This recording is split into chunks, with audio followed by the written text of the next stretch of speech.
There you go. There was that one, the one I liked is the one that had me and Eric Benson on the merry-go-round. Ben and I have a really nice one. Hang on, Yeah. hang on. It's coming around. We can find that one. Let's call the meeting to order. I think we're all present. Item 2, at the Commissioner's request, discuss any item of concern on the regular session agenda of May 16, 2017.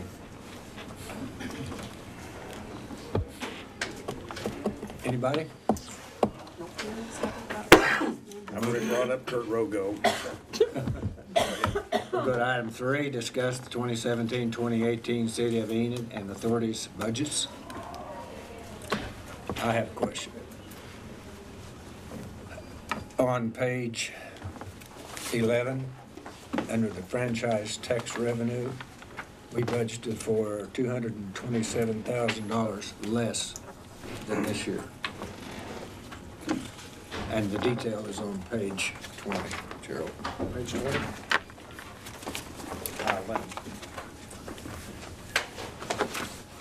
11. ONG, OG&E.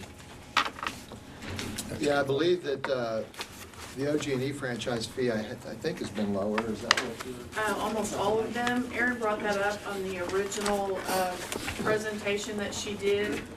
And all of them have, over several years, been coming in lower, but we never lowered it until, usually we don't change the revenues until there's like a 3-year trend. So we did lower them this year on estimating what the budget's gonna come in, because they have not been making that. You can kind of see that up there on the screen, Mr. Mayor, as you pointed out on page 11, because the actual revenue from 15-16 was $2.8 million.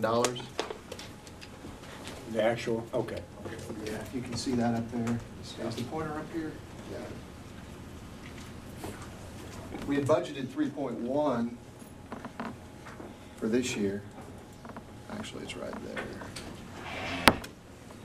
But actual cut is coming in more in line with the 15-16 number? Yeah, in fact, it's a little bit more than, we're budgeting a little bit more, but we're budgeting less than we did this year because it's just not, we don't believe it's gonna, we're seeing a decline there, and I don't know exactly why, but Is that based on usage for each of it's them? based on a certain percentage that's been negotiated in the franchise fee. I want to say it's 3% for ONG, I believe, maybe it might have gone up to 4. For OG&E, it's 3%. For AT&T, it's 2%, and I want to say it's about 3% for Sunlight. Sunlink hasn't reduced any of their bills, I know that. The franchise fee that we budgeted for FY17 was the 3.1, as you see up there. It's coming in this year. We project that it's gonna end this year at 2.8. So it's done that now 2 years in a row, so we are estimating it to come in at the same next year. That's the reason why there was the decrease. I'm sure that's based on the formula with the 4 entities. Yeah, it's based on a percentage that's been negotiated with them. They charge every customer within the city limits and remit to us monthly. It's a big number. Yeah. Anyone else? I did have a question about, under capital projects, which we hadn't really seen before, that we listed, I think $50,000 for designing a crossing for in Middle Lake Park. Yes, $50,000. We did discuss it, I believe, last Thursday or last Tuesday. I know, but my question is, doesn't that seem like a lot for that little project? Well, there's potentially a lot involved. We're trying to find the best way to get across the low water crossing. What Chris Gdansky has shown is about 3 or 4 different options that we'll be looking at, but the intent is to figure out the most cost-effective way to get across and connect to the trail on the south side. And I know visiting with you, you talked about the possibility of looking at maybe Cleveland. Well, no, you know, I've had some concerns about the the Vance Trail for some time, routing it through Middle Lake Park. It seems like kind of an odd choice. For one thing, now with this expenditure here, we spent $120,000 on the project that haven't even got started. And and they're not even getting anywhere close to started. That just seems like a lot of money to design something like that. Isn't there a problem going back to Cleveland? Project design cost, typically, my engineer folks tell me is about 7% of the total cost of the project. With the money that was allocated, actually, I think it was last year for the Vance Trail, we went A little longer from than that, I the think. South Park to, it's about 2 miles to the Vance Gate. Yes, we went from the south side of Meadow Lake there in the southwest corner, and we did the design all the way to the gate, the fence, inside, or at the fence at the base. So that design is complete, and we're ready for construction when the timing is right. But it just goes from the south edge of Meadow Lake, right there where the fence is. It connects to the parking lot, the parking spaces right next to the The pavilion and slide area. pavilion and the horseshoes. Horseshoe Bridge. So it goes across the fence, goes west to the fence that we share with the golf course, goes south, gets across that road, continues south for another mile, crosses Southgate, goes back to the road that leads into the base, and goes all the way to the fence. Do you recall what the approximate cost estimate was for that? We were figuring pretty close to $1 million to cover all that, Okay. which is about 7% of $1 million is about 70 grand. I think we spent about $68,000 on that design. We did a lot of that in-house, didn't we, with? Most of that was done, Early. we did that through an A&E, but that included quite a few challenges with right-of-way and some slopes and ditches out there on Southgate.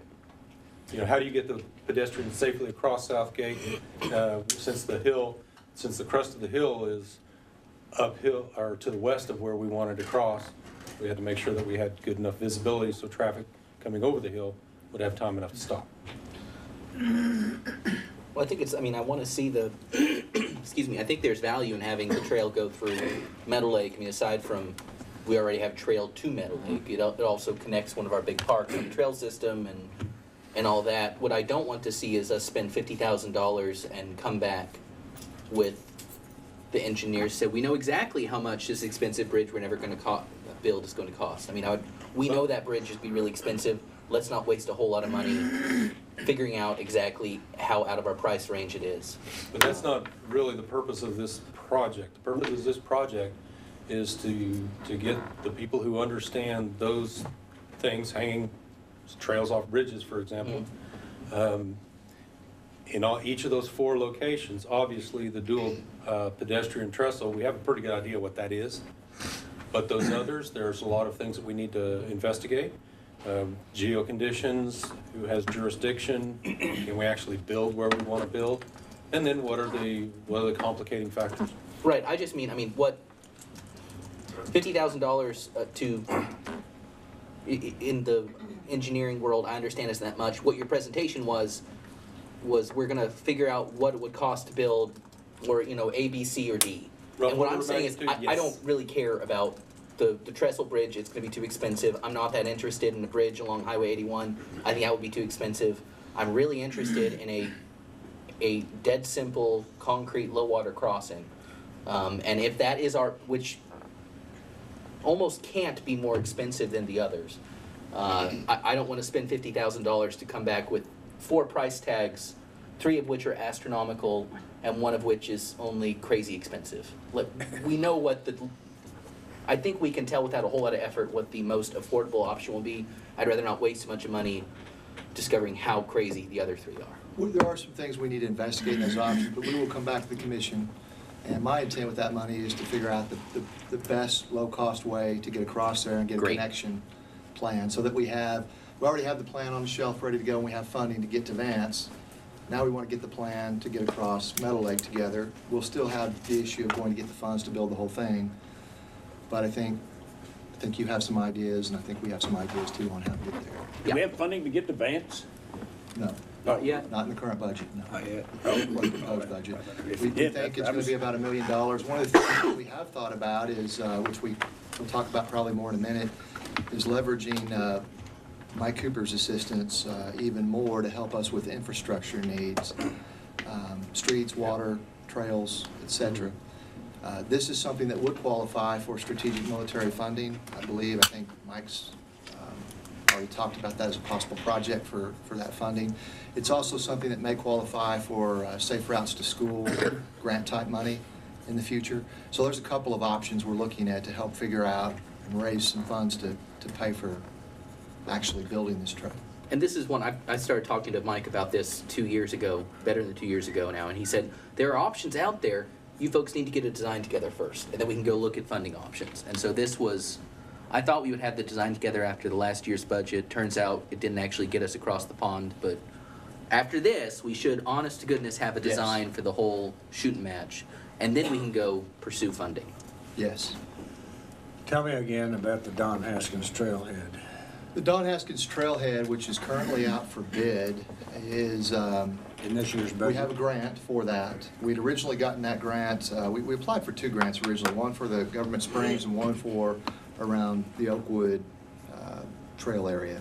We didn't get the one for the Oakwood Trail area, we got the one for Government Springs. We subsequently came back, had some issues and concerns and thoughts about that, and then talked to the commission, and the commission directed us to change it to the Haskins part. So we've done that now, we've got it out for bid. We think it's gonna be roughly around $200,000 or so. The grant's for about $160,000. We have CDBG funds that we can use for the match for that. I think it'll be a great addition to that park, because it'll not only have bathrooms, but it'll have a little pavilion type area built onto it. It'll function as a trailhead. It's a block off of Broadway, so to complete it and connect it to the trail, we'll have to build a block north on Broadway and 3rd Street, or whatever that is, 5th Street, 2nd Street, to connect. But we have a nice trail there on Broadway already, so that is the intent in this year's budget, to get that awarded. Once it's awarded, we'll bring it back to you, probably the 2nd meeting in June. We'll be able to roll that over at a subsequent meeting in July or August as an encumbrance and continue towards completion of that. In next year's. Into next year's. And that park actually is much improved from what it was. If you haven't been down there to see Cherokee Street and the bridge and the new sidewalk around there was new playground equipment put there several years ago. We still are working to complete the ADA requirements there. And we're working on another grant to redo the basketball courts there. Okay. Great. So it's, the future's looking bright for Haskins Park. Good. It's well used. I think I just want to jog back for a minute to what we were discussing as far as the bridge out in Mill Lake. I went out there.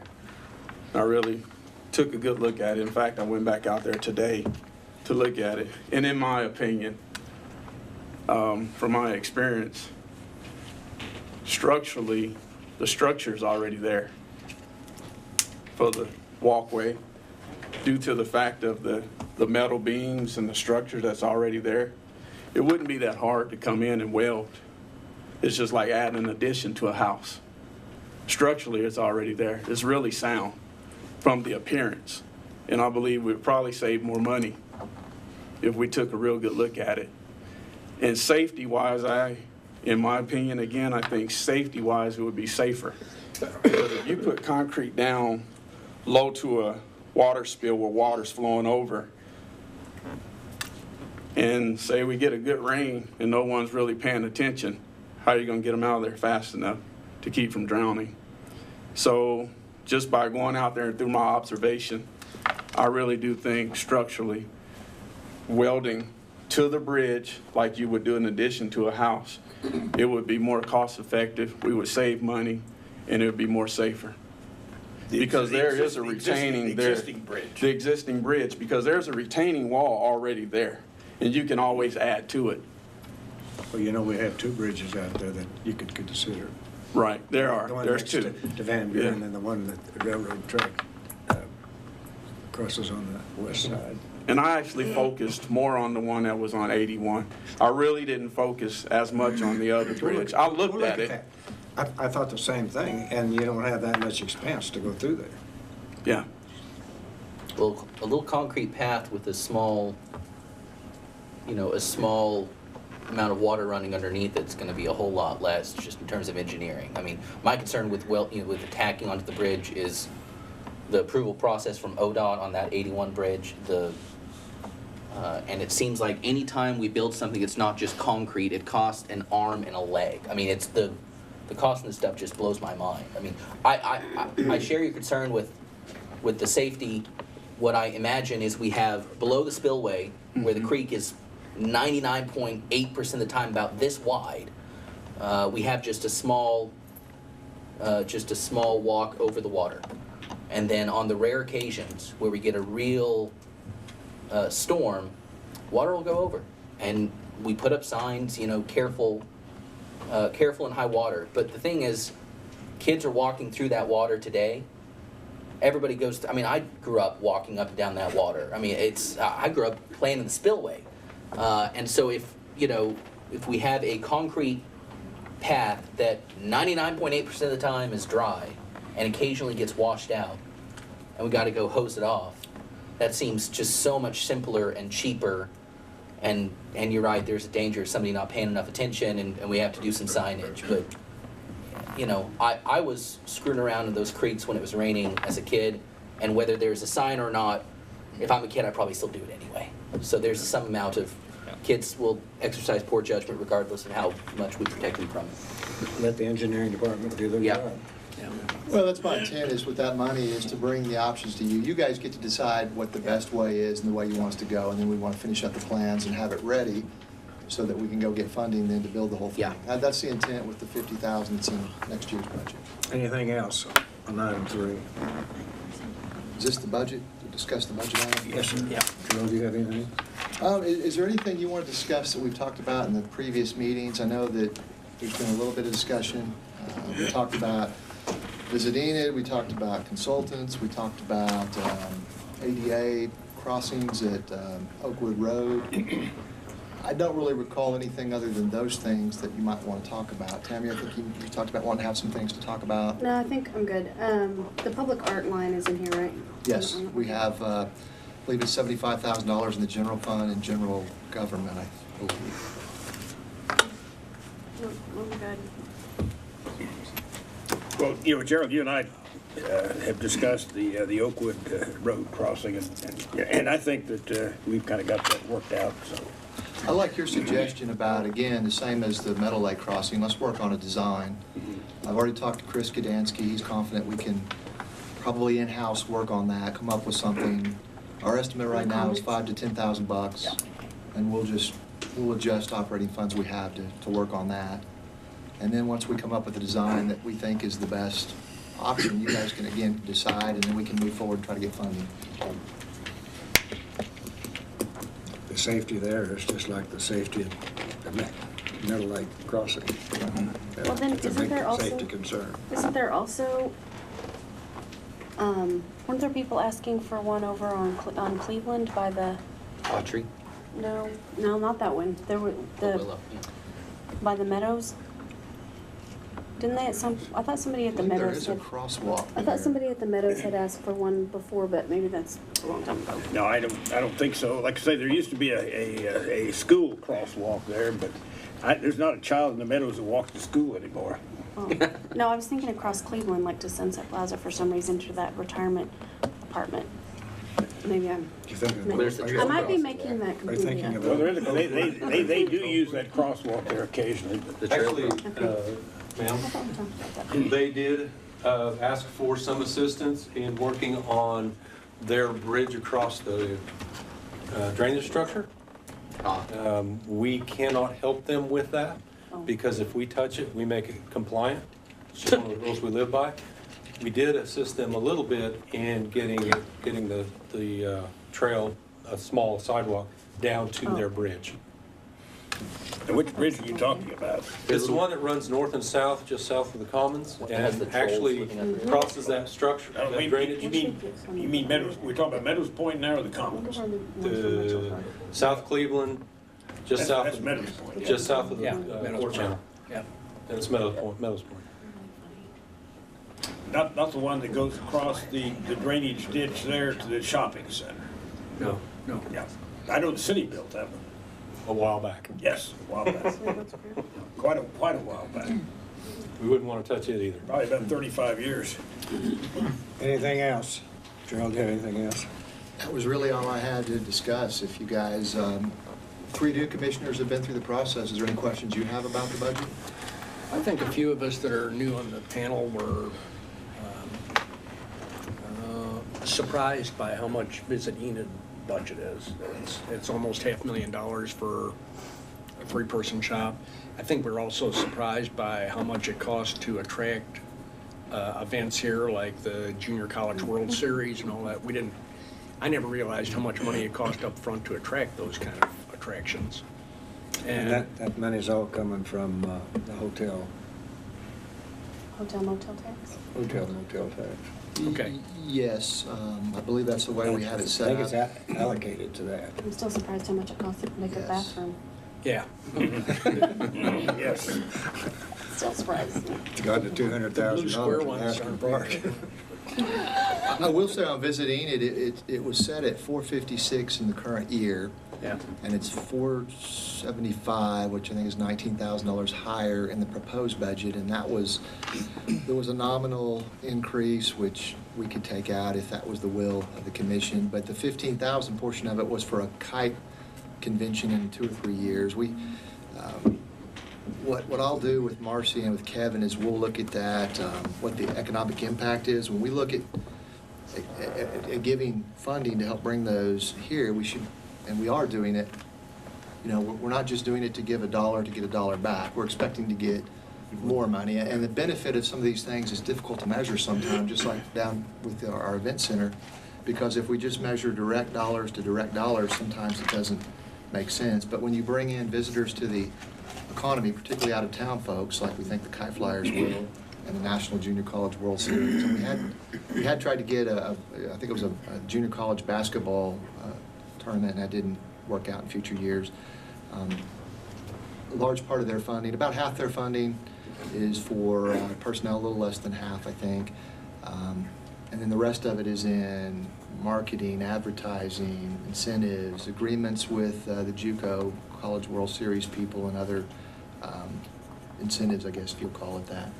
That's a very competitive environment too, George. Yeah. Well, but if you're not familiar with how much you get from it, you look at it and find out for the JUCO World Series, we pay $25,000 to attract them. And then we have to ask ourselves, do we think we're getting $25,000 back? Because that's a lot of money. Yeah, I bet we do. And I think in that case, we certainly are. I think we'll But, Well, that money is plowed back in the next year too. yeah. The key is to get them into the hotels and motels. Okay. Restaurants. Not many people stay in Yeah, and they hotels stay, and it's like a motels whole in Enid, week-long deal. Oklahoma. That's- Live in Enid, Oklahoma. Well, maybe something we should do too is after one of these events is compile an economic impact of the event to bring to you so that all of us can see, Yeah. based on estimate of hotel Berkeley Young rooms. has done that for us in some of them. He has, I think, back in about 2011, and we based that impact of $1.3 million of the downtown event center based on his study and work that he did back in 2011, trying to update that. We'll continue to do that in the future because I don't think we really need to engage him to do a new one. I think he's given us the tools to do it. But like the Junior College World Series, they've been, there's been a group meeting, Bill Mayberry and the people that run the ballpark, and some Kevin or Courtney have been going to those meetings to make sure that we do whatever the city needs to do to support that. But that was an agreement. I think we got, I think we're in, I don't know what year we're in, but I think we have a 9-year agreement or something like that with them. So it's a pretty long agreement, 5-year agreement? Okay. Okay. And we probably would not have gotten it without that Right. extra incentive. So I think that's a good one. It's getting ready to start, I think, next week. Friday night, Yeah. week from Friday. Yep, Memorial Day weekend. I went through that ECBB budget and there's a lot of stuff there.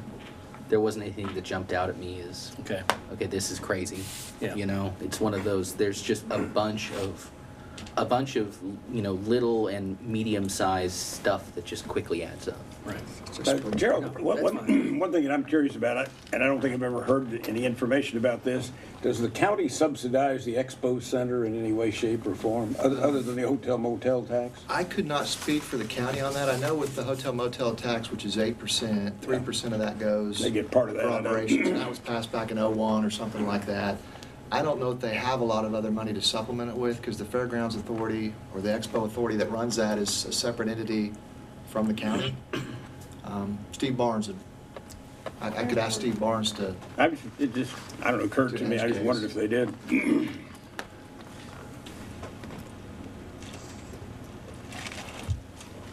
from the new commissioners, was there any other thoughts or concerns or?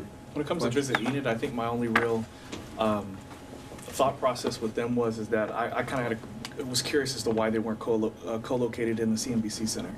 If it's an attraction to where, you know, when people are visiting the community and they get to see these things, I kind of think that the visiting area is right on O&K Garriott. But most of the people that we attract to the area are in the hotels or in the convention center, and we have an entirely separate area for them to get traffic in. So I didn't understand the rationale behind that, when that could be used for something a little bit more purposed on such a thoroughfare. Well, I think the location they're at is the location that Marcy Jarrett has wanted to be in. She thinks it offers a lot of high visibility, and I agree and defer her judgment. Before she came here to run our Visit Enid, she's run the Visit Enid, or worked in the Visit Enid in Norman and Lubbock before. Probably wasn't called Visit Enid. So what they're doing there, they don't necessarily bring people into that building because that is an impediment. It's not big enough to bring people in. But they use that building to market, be visible, talk to folks, and when they do have tours and things set up, they take them around town to various different areas. And you may have been involved in some of those tours and helping her set those up. Do you know? On the bus tours?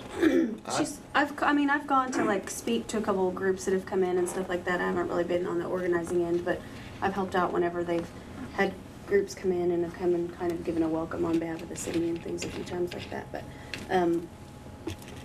I think where they are is a good spot because it is very visible from the highway, and the event center is visible from the highway, but I don't know that people would know the visitor center was in there unless they already knew it was there. Well, Because when people are traveling through town, they're looking for things like that. But if it weren't where it is, I don't know that they would know where to go. We've got these great new signs that We've got a sign. we're going to be putting up And to be able to direct people. I'm trying to remember the timeline. I think that maybe too they were happening right about the same time that we got elected. And I'm thinking that building, I was trying to think, I think that they went in there before the event center was built. That was Junior Welfare League. Yeah, it was the Junior Welfare League building, and the city bought it, and I'm thinking that maybe, I don't think the event center was finished yet, and I don't think that the conference center I don't think any of that was ready yet when they went in. There's another way to look at it.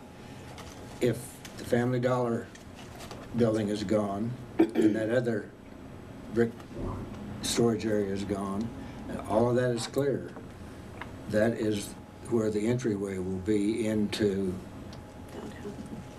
the event center and convention hall.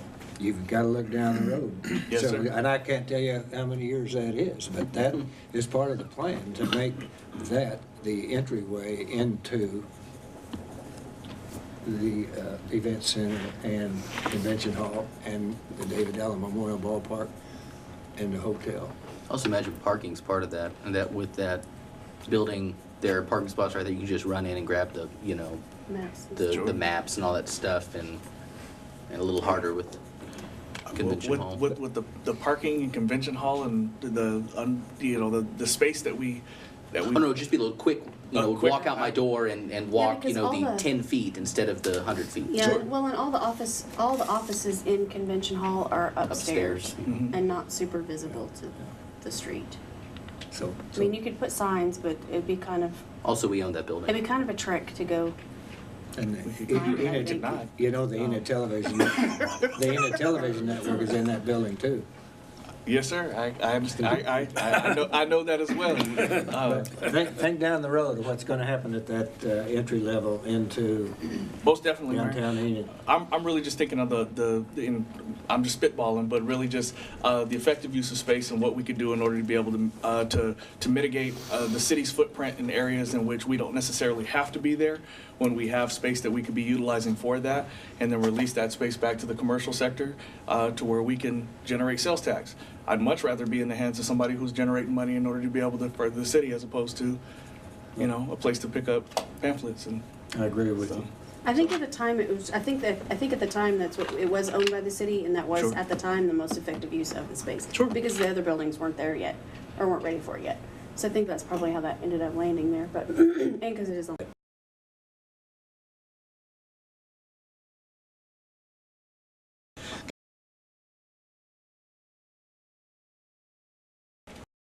The city of Enid owns the property where Garcia's is. Yes, sir. Okay. So things are gonna happen. Most definitely. I will not be on the city council then. Sure. That's 2 years from now. Well, we can certainly look into that. I think probably at some point I want to get Marcy in here, and I think you guys may have had an orientation with her. We I know did. Derwin, Yep. Derwin Yep. hasn't had a chance. a very good Mr. Norwood hasn't.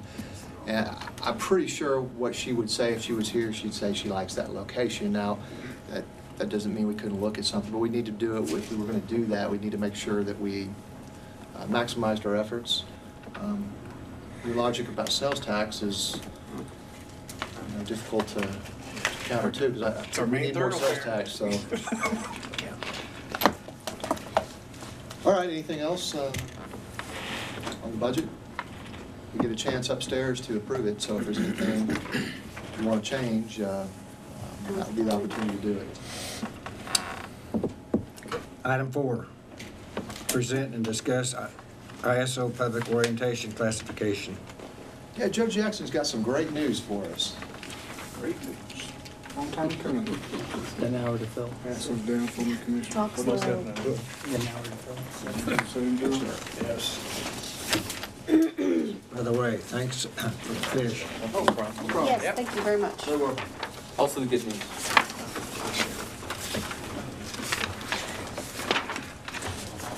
Oh, sorry. You run a good train.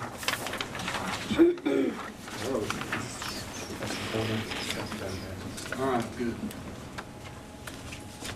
I'm here this evening to give you a short presentation on our most recent ISO evaluation. And I think we'll start out with a little bit of education on what ISO is. It's insurance service offices. ISO is a leading source of information about property and casualty insurance risk. And it provides these areas of data underwriting for the insurance industry. ISO collects information in many aspects of insurance underwriting. One is fire protection, other is flood control, and they also do evaluations of the adoption and enforcement of building codes. I think Angela's probably pretty familiar with that.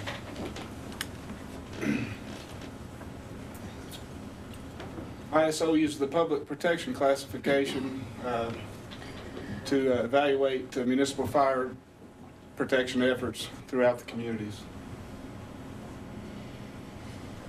The community's investment in fire mitigation is a proven and reliable indicator of future fire losses. So your investment in fire departments usually results in less losses. Insurance companies use PPC information to help establish fair premiums. They use our rating along with, most insurance companies use the rating of the fire department along with past claims to determine premiums. So in reality, the lower the rating you have, the lower premiums you should have in the community. It's also a good indicator or a benchmark for measuring your fire service. It's a pretty good reflection of what kind of fire service you have in your community by the rating. It's also a tool for the community to help them plan for budget and justify improvements where they want to put their money. The rating itself is on a scale from 1 to 10, 1 being the best and 10 being the least. 4 areas that the PPC grade is dependent on. First is needed fire flows. ISO comes in and gives you designated buildings, and they have us check the fire flows to see if they're appropriate for the size of building. Second area is the emergency communications, which is your 911 center. How well they report the emergency, how well their dispatch system works. Third area is the fire department, and they take a pretty thorough look at the fire department, looking at all of our equipment, all of our apparatus, our staffing, our training records, our geographic distribution throughout the city for response, operational considerations, checking to see that we have standard operating procedures and standard operating guidelines, and that we also are involved in community risk reduction, which has a lot to do with the fire prevention efforts that we make, along with building surveys and inspections. The fourth area is water supply, and that's basically a research done on the water distribution system and what its capabilities are. Well, this will relate to the sheet I handed out, but I've broken it down into up to the sections of the evaluation. I'm comparing the October 2012 evaluation to the April 2017 evaluation. The categories names have changed, but it's basically the same, the evaluation of the same things. Also, the credit available for some of these areas has changed a little bit since 2012. But as you can see overall in basically our evaluation of the 911 center and how we handle fire alarms, small improvement. If you look down at the bottom at number 432, credit for dispatch circuits, that's an area we could probably improve about a point in with an investment into audio and visual monitoring systems. They don't have anything at 911 dispatch center that lets them know that our circuit's not working. It's kind of a cost-benefit thing because we know immediately when it isn't working. It's not like we're always going to notice when something fails. If the phone doesn't ring, we know it didn't ring, we'll hear them on the radio. If the radio doesn't come over, we've heard the call before. So it could get us a point if we wanted to invest some money in it, but it's a cost-benefit issue. So a little bit of improvement in our 911 center. This is the October 2012 evaluation of the fire department. You can see we had 80.26% of the total points available. Did pretty well in all the categories in 2012. Our biggest loss of points is in credit for company personnel, and the ISO puts a significant value on personnel. I tried to do a computation of how many people I would need to hire to get all 15 points in that category, and it was about 20 more than I presently have. We provide pretty good service with the numbers we have, and again, cost benefit. Was real happy in 2012 with this evaluation because previous to this we were a 4 when we ended up with a total score in the 70s, which is a grade 3. So we improved to a 3 in 2012. Chief, can you go back to that one again? You bet. Credit for reserve ladder and service trucks, that's really, really low. What? That's an interesting one. I was hoping somebody wouldn't ask me that question. This is really odd. The number of calls we run on and our distribution through the city, we're not required to have a reserve ladder. And this was in 2012, and I really didn't investigate that very well why we didn't get full points on it. Okay. But you'll see something interesting on the next one. Okay. If you look at for credit for reserve ladders and service trucks there, we got 0 earned credit of a possible 0.5. We don't, our community does not need a reserve ladder basically, so we don't get any points. So to me, they kind of penalize you. There's 0.5 available, we don't need one, but they don't give us the 0.5. Yeah. Yeah. It costs you $1 million to make 100, let's not do it. Right. And in some ways, I can make an argument we have a reserve ladder. Chief, what is a reserve ladder? Well, they're looking for extra equipment other than what's on the main line. Like a backup. Yes. Okay. In some ways we do. At Station 5, we run a quint, a 75-foot ladder. When we're servicing our 100-foot ladder downtown, when it needs service or it's out of service, we bring that 75-foot ladder and run it out of downtown as a ladder. It runs as an engine at 5 and a ladder downtown. But we didn't get any credit for that either. I expressed that, but That doesn't make any Small. sense. I guess the improvement I see on the fire department from 2012, getting full credit for engine companies, full credit for reserve pumpers, pump capacity is adequate. Our ladder service is almost every point you available.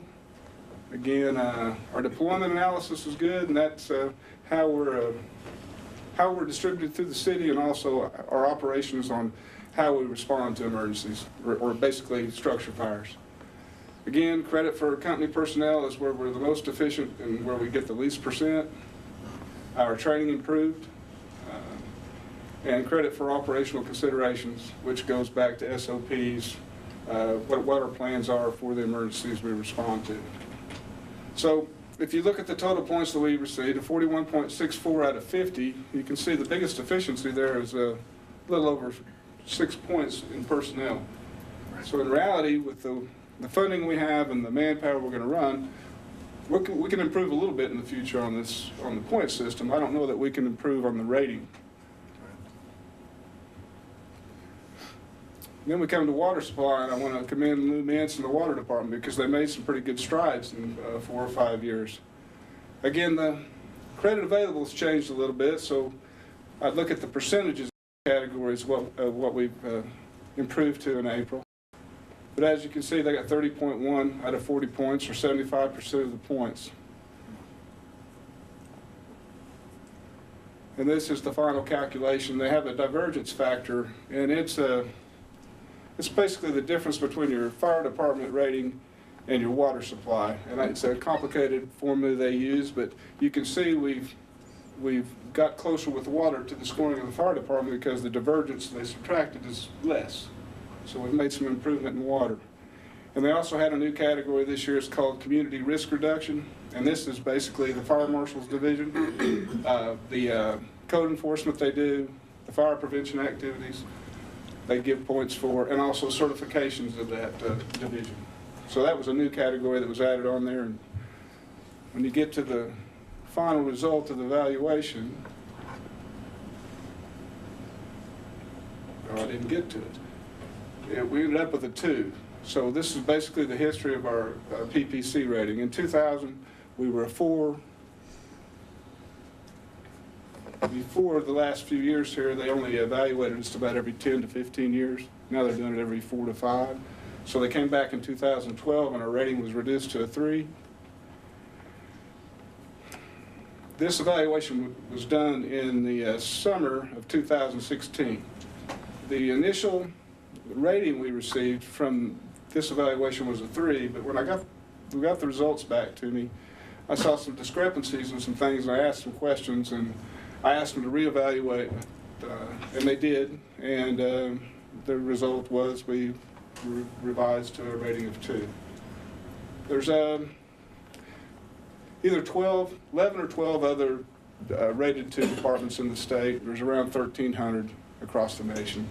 And I think it shows that the funding of the department and what we've done with the public safety sales tax and the equipment replacement and the training we offer and the money that we do have to operate has made some difference.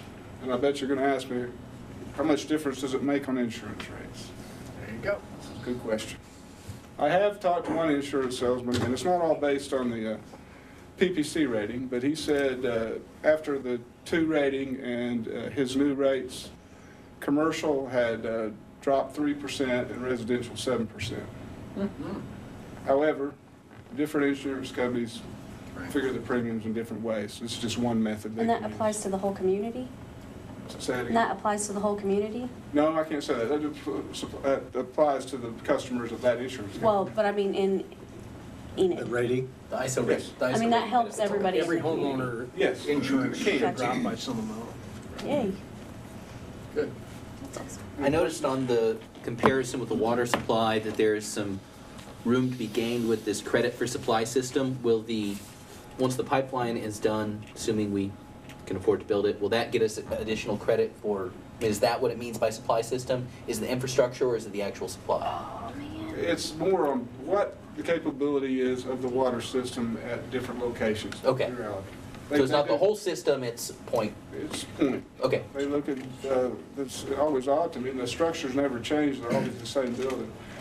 Part of that improvement, though, I will credit the addition of the 2 water towers, because in those areas, we increased flows, and that was one of the areas that I had some discrepancies with him.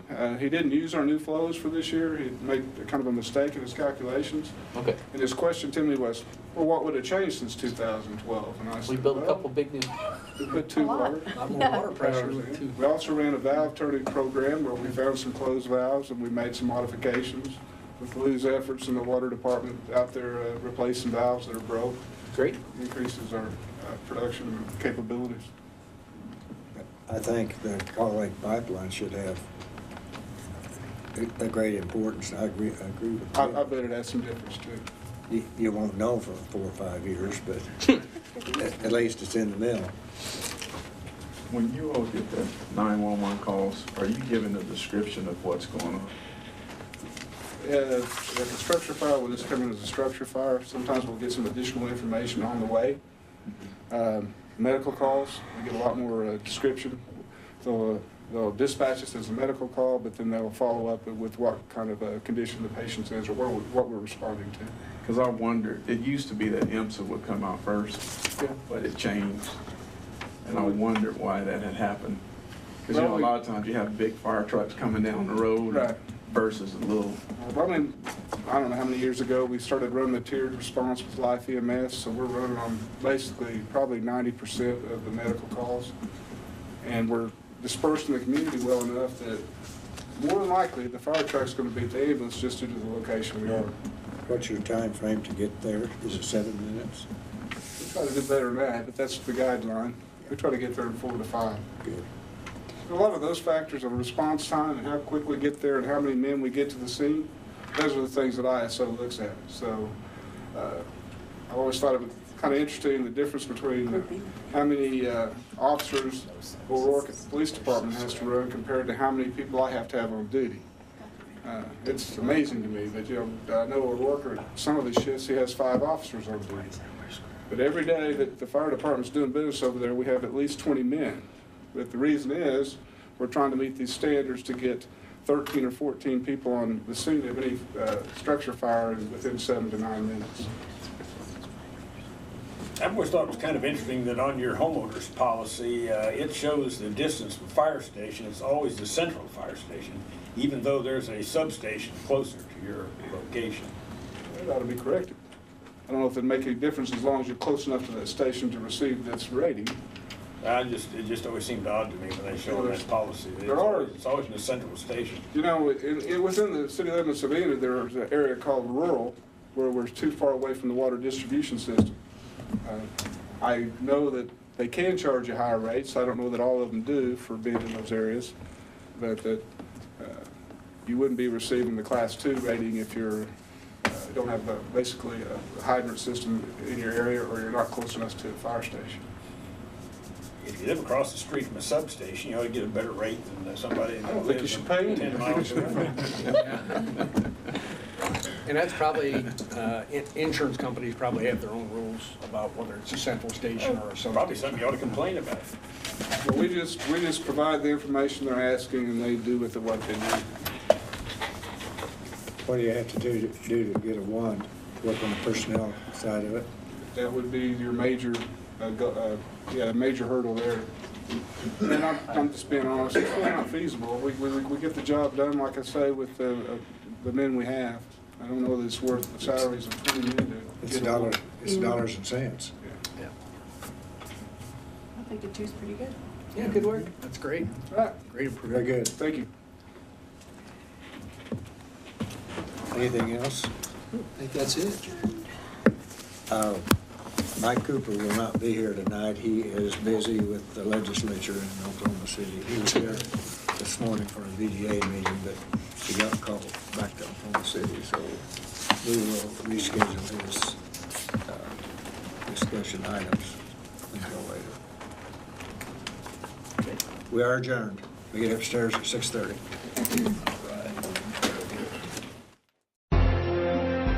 Thank you for joining us for the Enid City Commission study session. If you have any questions or comments, visit our website at enid.org.